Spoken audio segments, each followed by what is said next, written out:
नमस्कार मित्रांनो, आपल्या यूट्यूब चॅनलमध्ये तुमच्या सगळ्यांचं हार्दिक स्वागत. तर मित्रांनो, आज सकाळची सुरुवात खूप चांगली झालेली आहे. उल्कानगरीच्या स्टँडवरती बसलेलो होतो मी आणि 400 रुपयाची बुकिंग पडली आपल्याला. वाळूज MIDCमध्ये कस्टमर घेऊन आलो मी. आता वाळूजच्या सगळ्यात शेवटच्या टोकाला उभा आहे मी.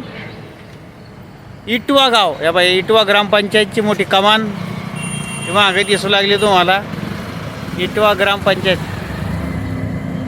सकाळची सुरुवात चांगली झाली. एक मोठं भाडं लागलं आपल्याला. पण आता प्रश्न असा आहे, आपल्याला जायचं आता वापस. मग आता भाडं लागलं पाहिजे आपल्याला, कारण की आता 20-25 किलोमीटर आपण आलेलो आहे. आता वापस जायचं तर बुकिंग पडती का नाही पडती काय माहिती. तर 3 सीटं बसलेली इथं. त्यांना जायचं गजानन मंदिरला. आता ते म्हणजे 200 रुपये देतो, गजानन मंदिरला घेऊन जा.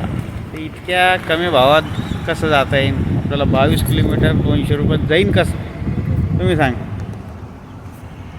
तर पाहू आता बुकिंग पडती का नाही पडती. नाही तर लोकेशन आपल्याला इथून थोडं पुढं जाऊन बसावं लागेल.